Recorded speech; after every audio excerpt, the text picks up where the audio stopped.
La Lost Media es uno de los temas más hablados actualmente en los canales de misterios en YouTube, y no es para menos. Los casos de canales, capítulos o incluso series perdidas, han sido el pan de cada día en internet. Sin embargo, existen casos los cuales es mejor que nunca salgan a la luz, pero, no está de más recordar algunos de estos. Sin más que decir, ponte cómodo que ya comenzamos.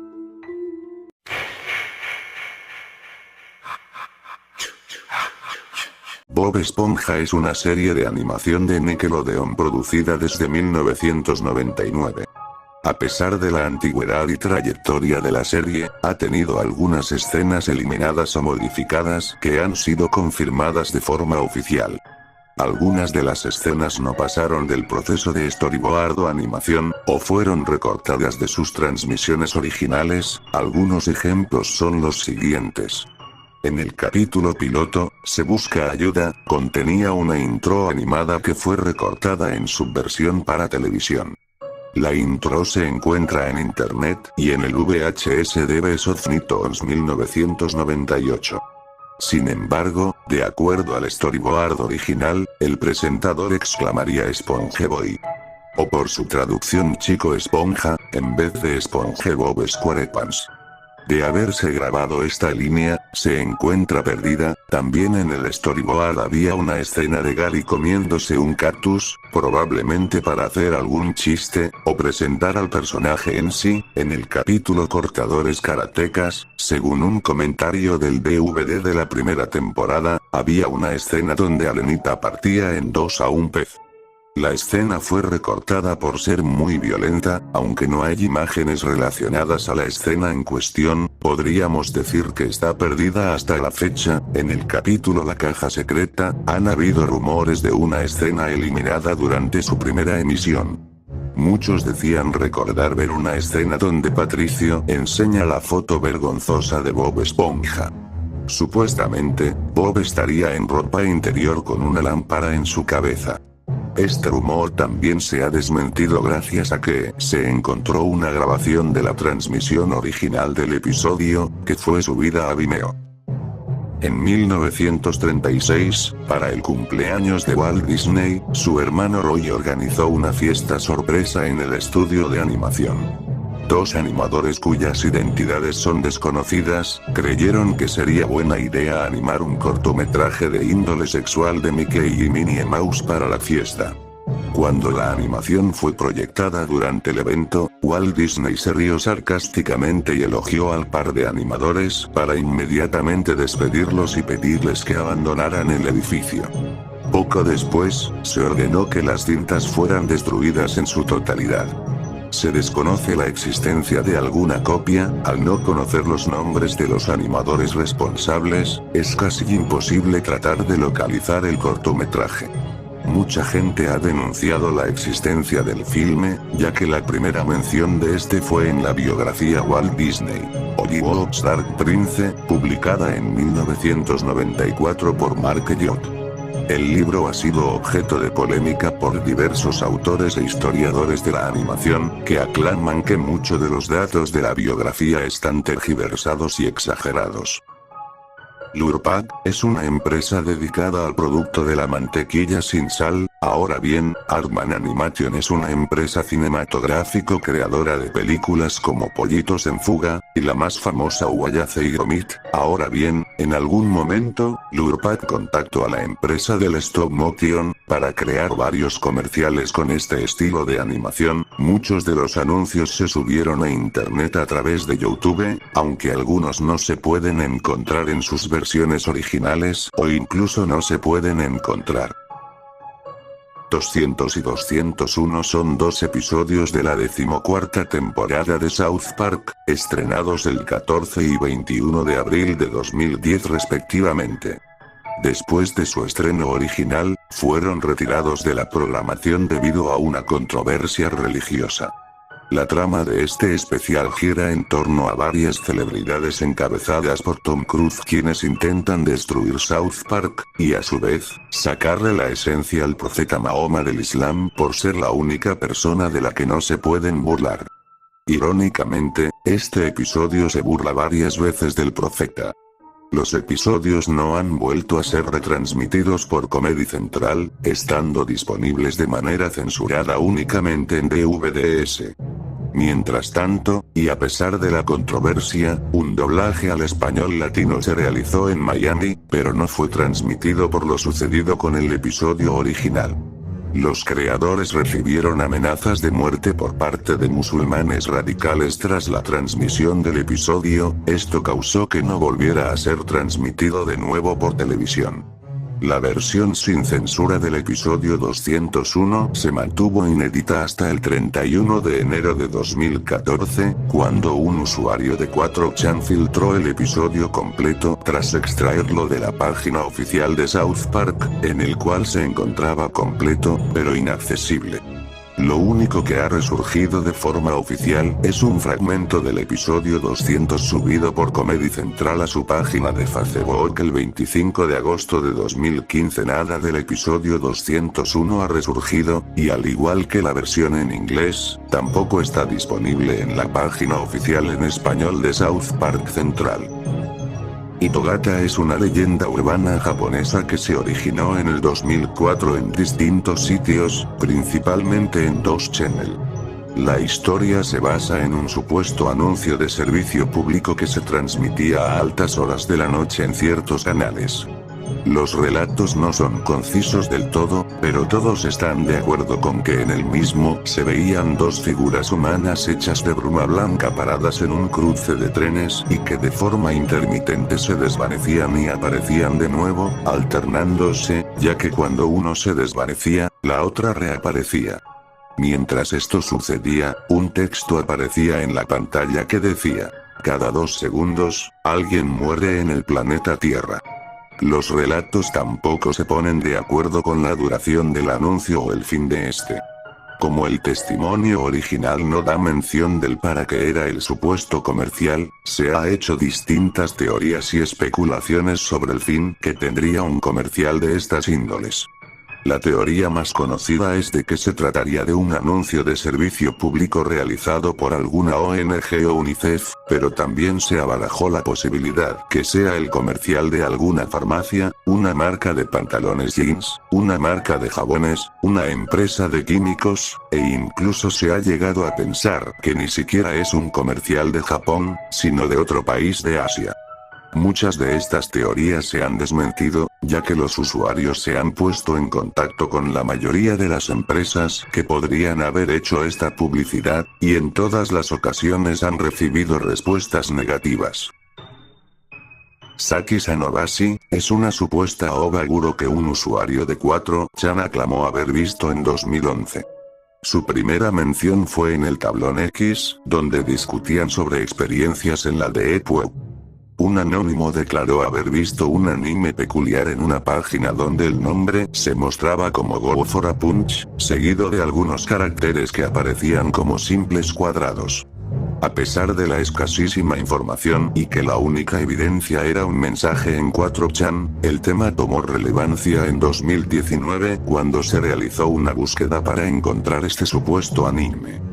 Ese mismo año, un usuario en Reddit identificado como el autor de la publicación confirmó que la historia era falsa. El anónimo también mencionó que el vídeo tenía 30 minutos aproximados de duración, un dibujo bastante preciso para ser un trabajo amateur, e incluso tener signos de haber sido exportado desde una cinta VHS a formato digital, debido al desgaste usual de la cinta magnética al digitalizarse. Mencionó también que el doblaje estaba en japonés y con voces de gente joven, mientras que el vídeo se encontraba subtitulado al inglés. A lo largo de más publicaciones, fue develando algunos otros detalles de importancia, como por ejemplo que la posible protagonista era una chica de cabello blanco y corte hime. A lo largo de los años, varios grupos no descartaron la posibilidad de que fuese un producto real difícil de encontrar. Sin embargo, el panorama se volvió cada vez menos alentador, debido a la gran cantidad de hoaxes que surgieron alrededor de la animación, desde nombres alternativos hasta falsos cuadros de animación provenientes de animes de la época poco conocidos en el mundo occidental. A finales de 2019, un usuario en Reddit bajo el nombre de Sakisa Novasiop, alegó ser el autor original de la publicación en 4chan. Declaró que el anime era falso y que había inventado la historia solo para bromear en el hilo original sobre historias de la Deep Web. Al haberse olvidado por años del tema, desconocía la relevancia que había tomado hasta que vio los vídeos del canal One sobre Go for a Punch. El usuario ofreció capturas de los metadatos de las imágenes que había usado en sus publicaciones de 4chan como evidencia de que era el anónimo original.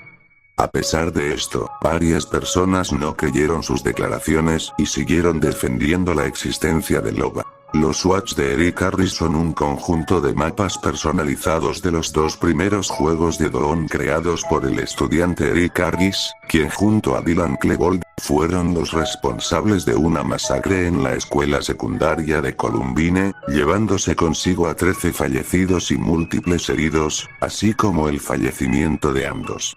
Mucho antes de que ocurrieran los acontecimientos, Harris, un ávido jugador de Doom, era conocido por crear niveles personalizados en su mayoría para partidas de Deathmatch. Algunos se pueden encontrar en internet. Eric Harris era un fan entusiasta de la serie de videojuegos de Doom, poseía algunas de las novelizaciones oficiales del juego y había diseñado niveles bajo los apodos Rey, Revdomac y Revdomer. En una cinta de video grabada antes de la masacre, Harris expresó entusiasmo por la masacre planeada, diciendo que sería como Doom, y que una de las armas del juego, la super escopeta, estaban inspiradas directamente en Doom. Muchos de esos niveles fueron compartidos con sus amigos por correos electrónicos y en su blog de internet. Si bien muchos de los archivos WAD creados por Harris han sido recuperados, todavía quedan varios niveles no publicados cuyo paradero es discutido. Eric Harris declaró que había creado un nivel de Doom que recreaba su escuela, lo que llevó a algunas personas a creer que Harris y Klebold estaban practicando el crimen en Doom. Sumado al sensacionalismo alimentado después de la tragedia, la propia existencia de un WAD recreando la escuela también lo ha convertido en una leyenda urbana. Se rumorea que el mapa llamado Real Doom WAD es el WAD en cuestión. Hasta el día de hoy no ha aparecido evidencia para confirmarlo, pero incluso si lo fuera, el WAD en cuestión se encuentra perdido y no se puede descargar. El 15 de junio de 2019, en uno de los WADs recientemente descubiertos, se menciona el archivo Real Doom Zip, que podría ser el nivel basado en Colu. Christine Chubbuck fue una periodista estadounidense, que ganó notoriedad y es recordada principalmente por su fallecimiento en vivo. La mañana del 15 de julio de 1974, Chubbuck se dio un tiro en la cabeza en televisión abierta, tras lidiar un largo tiempo con una fuerte depresión. La noticia y las imágenes sorprendieron a miles de personas, ganando los encabezados de los periódicos a nivel nacional. El 15 de julio de 1975, Chubbuck declaró que necesitaba leer las noticias antes de que Suncoast Digest entrara al aire, confundiendo a sus compañeros.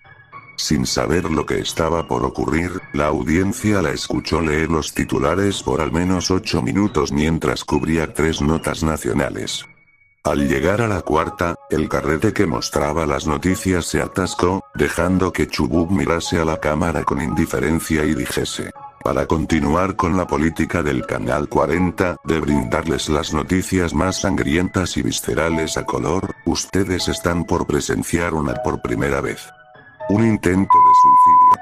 Chubbuck sacó un revólver que había escondido en su bolso, lo apuntó debajo de su oreja derecha y jaló el gatillo. Cayendo de forma violenta por debajo del escritorio, el director técnico cambió la escena estrepitosamente a negro.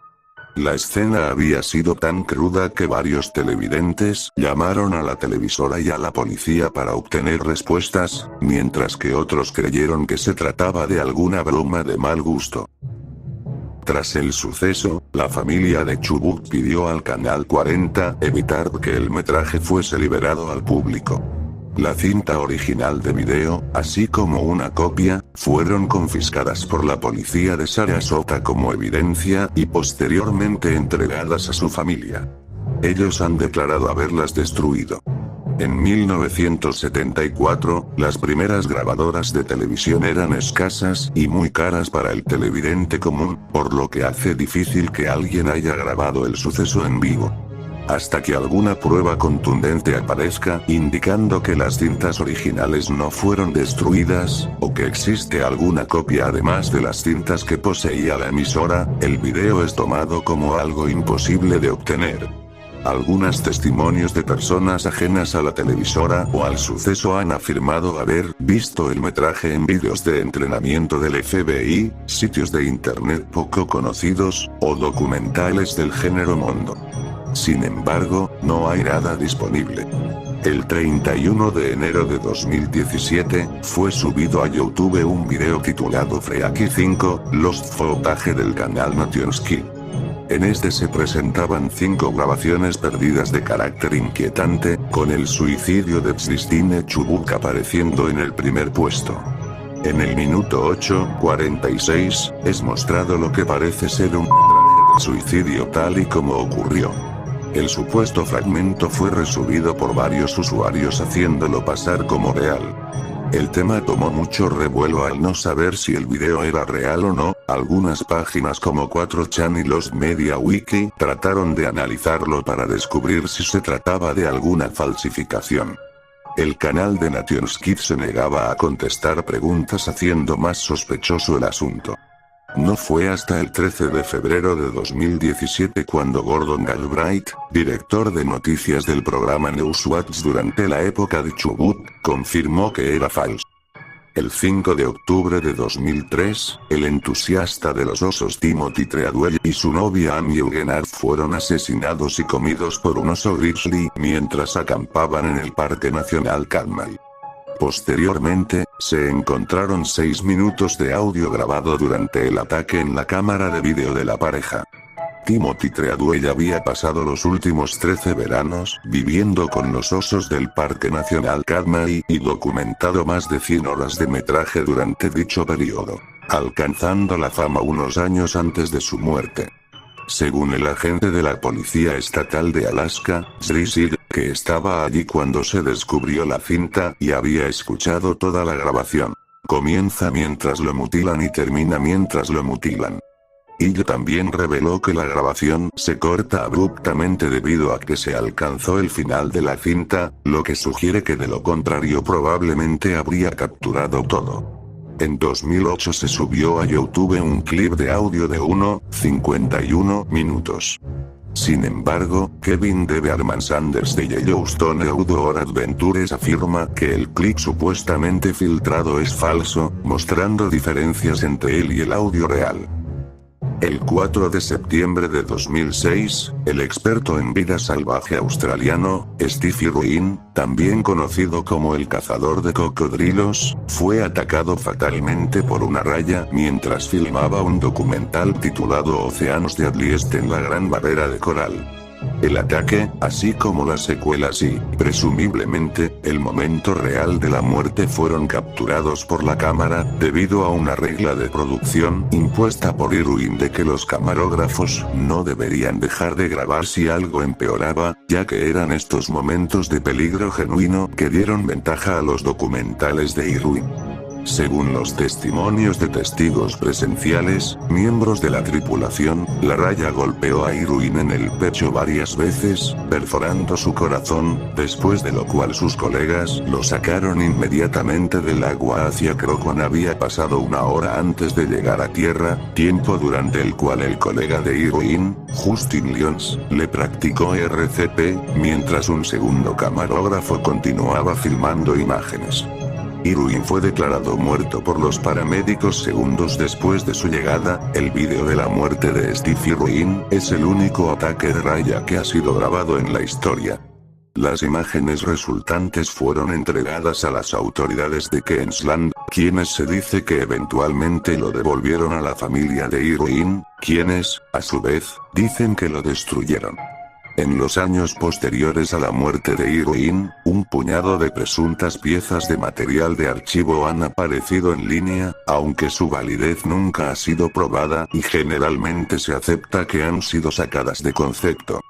Hace años surgieron en internet una serie de 3 imágenes que supuestamente fueron sacadas del vídeo original del ataque. Se desconoce si son verdaderas o falsas, nunca se pudo confirmar.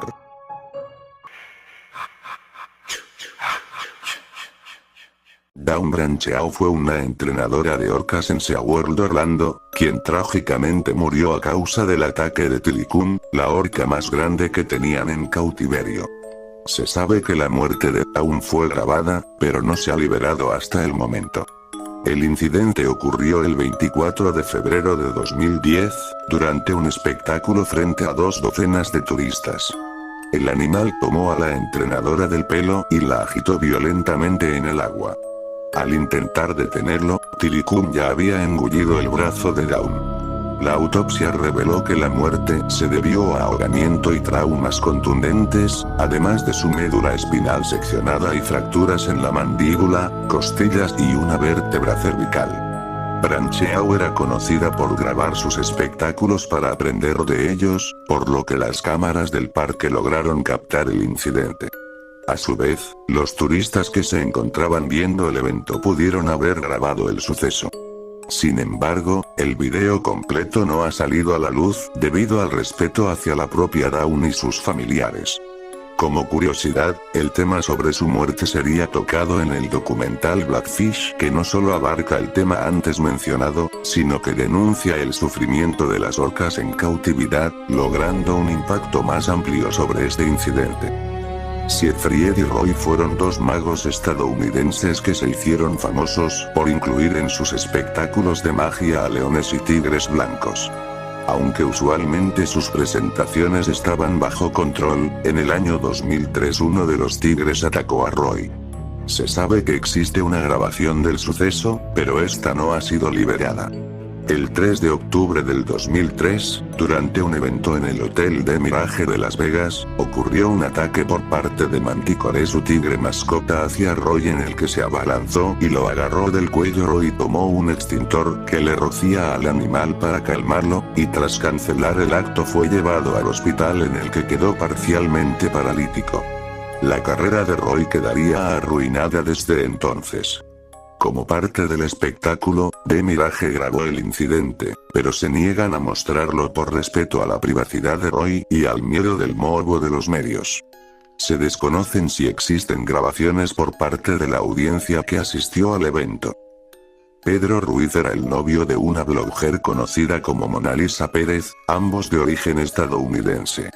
Ella estaba embarazada de un segundo bebé en el día de la muerte accidental de su novio durante la grabación de un reto para su canal. Según Mona Lisa en su cuenta de Twitter, ahora conocida como X, fue su novio quien le propuso un reto que consistía en que éste sostuviera una enciclopedia a la altura de su pecho para así frenar la bala que ella le dispararía con una pistola Desert Eagle de calibre 50. Según las notas, en el video, el cual fue grabado desde 2 ángulos por 2 cámaras diferentes, Pedro decía: "Si muero, probablemente no me dejen entrar al cielo por la estupidez de todo esto". Aunque en otras fuentes supuestamente dice: "Estoy preparado para morir". En eso, se sienta, y, riéndose como si fuera una broma divertida, Mona Lisa disparó directo al libro, el cual no frenó la bala, matando a su novio. Aunque en otras fuentes se dice que al final se lo ve todavía consciente y riendo por unos segundos antes de cortarse el vídeo. Después de este incidente, Mona Lisa quedó arrestada. El jurado le dio 6 meses de cárcel y la imposibilidad de usar un arma, además de prohibirle enriquecerse o hacer entrevistas contando su historia por 10 años. Por un tiempo existió el rumor de que el vídeo completo fue filtrado, pero en realidad no se sabe de su paradero más allá de que fue usado como prueba contra ella en el juicio. La cuenta de Twitter Mona Lisa Pérez continúa abierta, pero inactiva desde su última publicación donde anunciaba el vídeo. De igual manera, su canal cerró tras el arresto. En 2018, unos minutos del vídeo fueron revelados por los fiscales del caso. Brandon Lee fue un actor estadounidense, hijo del famoso actor y artista marcial Bruce Lee. A diferencia de su padre, su carrera actoral no fue muy destacable debido a su corta trayectoria con papeles importantes. Según las fuentes, el accidente sucedió durante una escena que consistía en Brandon siendo alcanzado por el disparo de una pistola mientras entraba a una habitación. Para esta clase de escenas se utilizan cartuchos inertes o de fogueo. Sin embargo, con tal de abaratar costos, para la escena se utilizaron balas de verdad, pero sin proyectil, el cual era removido por los encargados del manejo de armas. Se grabó la escena varias veces con estos cartuchos, pero Brandon no quedaba satisfecho, así que llamó a hacer otra toma. Durante esta nueva toma, los actores no se habían percatado de que un proyectil verdadero había quedado atrapado en el camión del arma que estaban usando, causando que al detonar el cartucho vacío, el proyectil alojado en el camión fuese disparado con la misma velocidad que una bala común, alcanzando el abdomen de Brandon y causándole una herida mortal. Su muerte fue filmada por las cámaras que se usaron para hacer la película, pero el metraje nunca fue revelado al público. Según rumores, la grabación fue destruida por pedido de la familia de Lee, aunque durante varios años han surgido rumores de que la cinta sigue existiendo. En cualquier caso, nada del metraje ha sido mostrado al público, ni tampoco existen fotos del momento del accidente o del cuerpo de Brandon herido. Lee moriría después de 5 horas de operación para intentar salvarle la vida. La Rosa de Guadalupe es un popular programa de televisión mexicana basado en la religión católica. Cada episodio del programa toca un caso muy diferente el uno del otro, pero generalmente, el conflicto principal es resuelto por una rosa blanca que simboliza a la Virgen de Guadalupe. A pesar de tener varios capítulos subidos de tono, hubo un episodio más controversial, estuvo basado en el trágico evento del Parque El Colibrí. El 12 de julio de 2012, un grupo religioso acampaba en un recinto ubicado en el Estado de México, cuando fue atacado por un grupo armado. 12 niñas, entre ellas menores de edad, fueron abusadas y despojadas de sus pertenencias. Los perpetradores del ataque serían capturados y puestos en juicio. Al mes siguiente, durante los créditos del episodio La Edad de Merecer, se mostró un adelanto del siguiente episodio titulado Adiós Inocencia, basado en el incidente de El Colibrí. Los padres de las víctimas protestaron ante la falta de respeto que suponía el episodio, por lo que Televisa decidió no transmitirlo. A pesar de que Televisa asumió la responsabilidad y cumplió las exigencias, existen rumores de que el episodio pudo haber sido transmitido entre 2013 y 2014. Sin embargo, no existe evidencia suficiente de que esto haya ocurrido. El episodio fue prohibido por el gobierno mexicano, haciendo muy difícil su transmisión de manera oficial. Se desconoce el estado actual en el que se encuentra, ya que Televisa no ha hablado al respecto en profundidad. En marzo de 2020, el episodio fue brevemente mencionado durante una entrevista a Miguel Ángel Herreros, productor de la telenovela. El adelanto mostrado durante el episodio La Edad de Merecer se puede ver en YouTube, siendo lo único revelado de forma oficial. Fue una película para adultos estrenada en el año de 1974, la película es más conocida por su trama y su temática, ya que se trata de un filme para adultos homosexual sobre Jesucristo, y créanme es más bizarra de lo que suena de por sí. En un principio, el filme fue exhibido en el 55 Th Street Playhouse, lugar donde se proyectaban cintas para adultos. También se han documentado proyecciones en las ciudades de Chicago, Nueva York, San Francisco, entre otras. A día de hoy, no se ha reportado ninguna copia conocida, y se ha llegado a dudar que algún día pueda ser encontrada.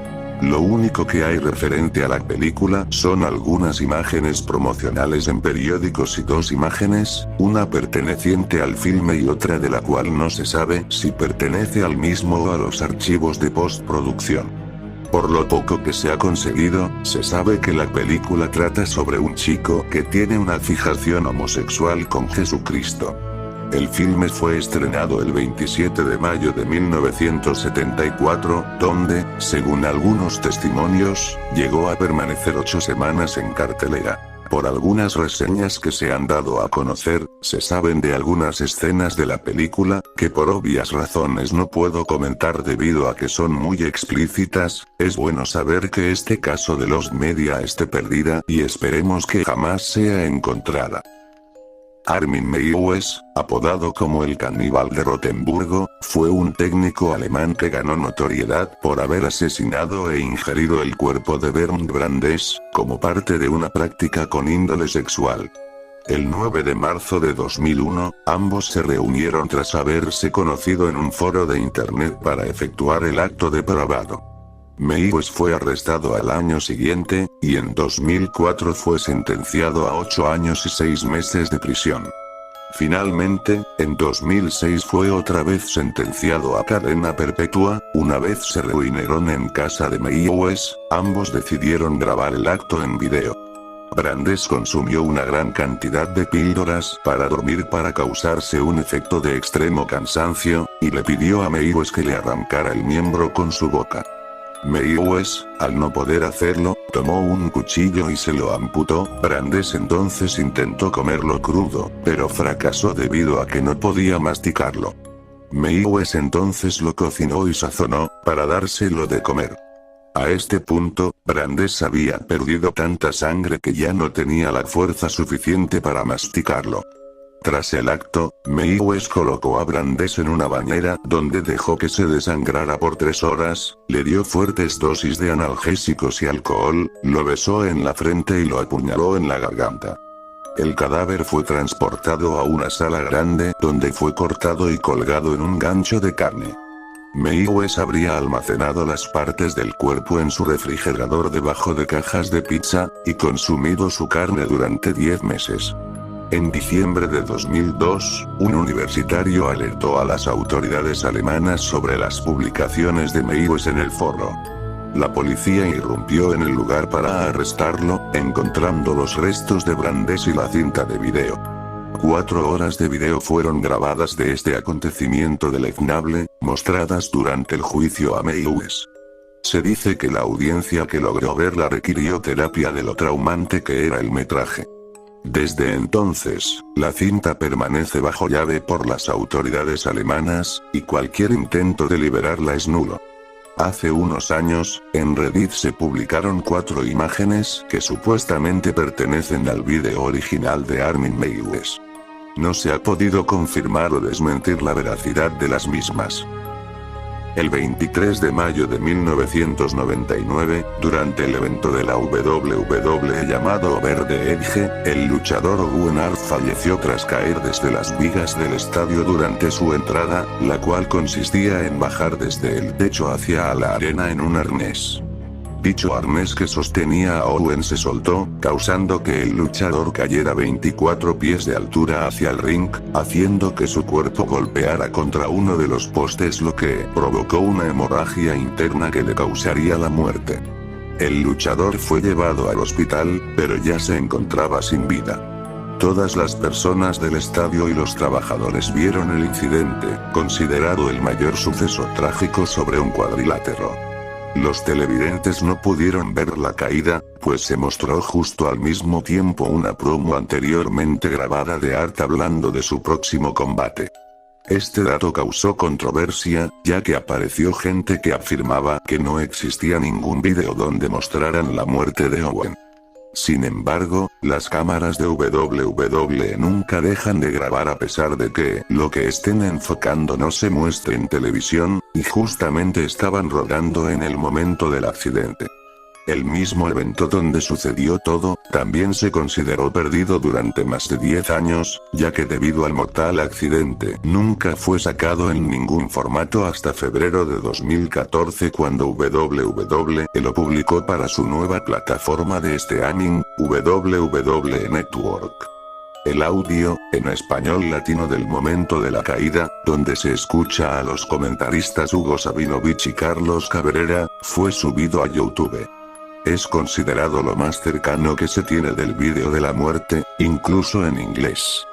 En la versión de W Network, también se cortó la parte donde Jim Ross anuncia la muerte de Owen. Este segmento pudo ser recuperado de grabaciones piratas. El 11 de junio de 1981 en París, Francia, Issei Sagawa mató y se comió parcialmente a Renée Arteve, una estudiante holandesa de la que se había enamorado. Sagawa convenció a Artevelde de que se reuniera con él en su apartamento, fingiendo que la necesitaba para grabar unos poemas. Luego le disparó en la espalda con un rifle mientras ella leía un poema de Johannes Robert Becher sobre la muerte. Usando un cuchillo eléctrico, comenzó a quitarle más de 7 kilos de carne del cuerpo. Consumió su carne durante los 3 días siguientes, cocinando varias comidas con los restos del cuerpo y teniendo relaciones con el cadáver, antes de deshacerse de él. Además de grabar todo el desmembramiento, Sagawa también tomó un total de 39 fotografías de los actos que realizó con el cuerpo. Al tratar de deshacerse del cuerpo de Artevelde, Sagawa cometió el error de perder en un jardín público una de sus maletas que contenían partes del cuerpo. Más tarde, la policía encontró al dueño de la maleta y arrestó al hombre que los periódicos llamarían el caníbal japonés. El resto del cuerpo de Artevelde, el rifle, las fotos de la carnicería, la grabadora y varias otras evidencias se encontraron en su departamento. Curiosamente, Issei Sagawa nunca fue condenado por el asesinato. Asumiendo plenamente sus actos, fue reconocido como un loco mental por 3 psiquiatras expertos, y por lo tanto penalmente irresponsable. Internado durante un año en un hospital psiquiátrico, fue trasladado a Japón donde fue juzgado culpable, y finalmente liberado el 13 de agosto de 1985. Su liberación continúa siendo un tema controversial. Después del asesinato, Sagawa se convirtió en una pequeña celebridad en Japón, escribiendo libros, actuando en películas para adultos, comentando restaurantes y siendo invitado como orador a varios programas de televisión. Si bien todas las fotografías de la autopsia fueron reveladas en la revista Fotos en diciembre de 1983, no se sabe nada de la cinta que contiene las últimas palabras de Artevelde y el disparo que la mató. Si aún existe, es probable que permanezca en los archivos de la policía francesa.